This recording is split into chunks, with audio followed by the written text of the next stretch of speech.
I think he's doing lots of things, and I think that he changes it up, how he's gaining his credibility as he moves through the letter. So we'll have to finish up this letter next time, but at the beginning he does something a little bit different than he does in the middle in order to gain credibility with this specific audience.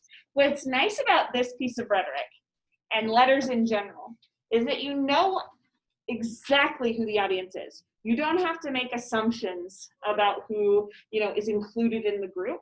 It's right here. The audience is Thomas Jefferson, Secretary of State. So let's look at the very first sentence, which is also a paragraph. Did you notice that? Almost all of his paragraphs were single sentences. They're just very long. Sir, I am fully sensible of the greatness of that freedom which I take with you on the present occasion. Let's start right there. What is he doing in the first half of that sentence in order to gain the trust of his audience?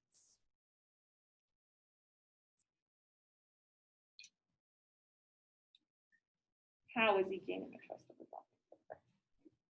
audience? Good? Well, first he addresses Jefferson by sir. Yeah, good. Just an address like that is going to automatically show that you're kind of respectful. Right? So when you talk to people that you're trying to get something out of them, it's always a good idea to call them by a title of some kind. Like when a cop pulls you over, that's the time to use the word sir, right? Show some respect, hope that they don't give you the ticket or whatever. So yeah, that sir, that address right there gives automatic showing a little bit of respect, and that will cause somebody then to trust you in turn. Yeah, Emily. The word choice is intelligent. Because there's other stuff that could have been said, instead of present occasion, he could have said now, or I'm fully aware, but no, bigger word. Awesome, I like that. So it could have been right here, fully sensible. You're saying already that shows a kind of, he's being very erudite, which just means like scholarly, knowledgeable, right? Right from the beginning, yeah. And the style of the letter throughout maintains that these big long sentences, none of them are run-ons. They're fully grammatically correct. He's in charge of that grammar. It is a conscious choice he's making to maybe present himself as the kind of knowledgeable person that he is, right? What else is he doing in this very first part to try to, let's say this, he's flattering him with the address by calling Jefferson sir, but he's flattering him in other ways as well. How is he flattering Jefferson right at the beginning in this section? Yeah, Finn. I was just thinking when he says the greatness of that freedom. Yes, why would that be flattering to Jefferson? Because Jefferson was one of the founding fathers, right? Yes, so Jefferson directly contributed to this idea of freedom. Right? I'm fully sensible of the greatness of that freedom which I take with you on the present occasion. Now, taking freedoms with somebody, how is that different than just the regular way that we say freedom? Like, I will take freedoms with you. Sounds strange to say that way. That's not it, though. I'm not saying that.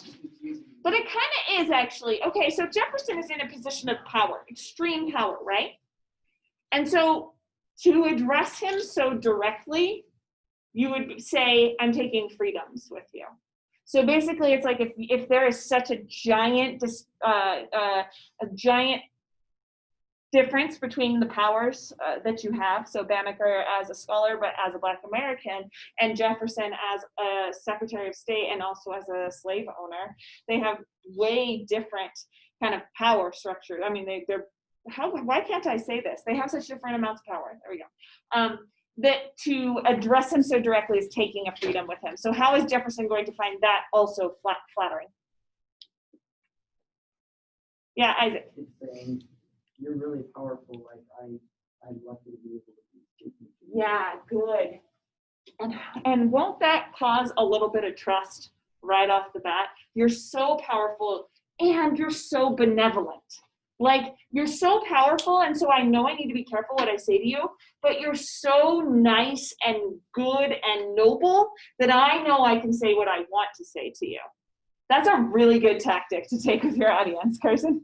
Another thing I think does, especially in that first little part of the section, it's so educated, and it kind of shows that he uses a very educated, scholarly man. Because me personally, I had to read it like 3 times to understand like, oh, fully sensible and all this stuff. Good. So it's not just that he is saying, I'm educated. He's also saying to Jefferson, you are educated, which means that Jefferson should be able, based on this perception of him, he should be able to take a step back from the issue and talk about it in an educated manner rather than a highly emotional kind of volatile manner, right? So it's kind of saying like, I know that we are 2 scholarly gentlemen that can discuss this controversial issue calmly. Yeah. Okay, we're going to keep going with this next time, but you still need to read the Frederick Douglass.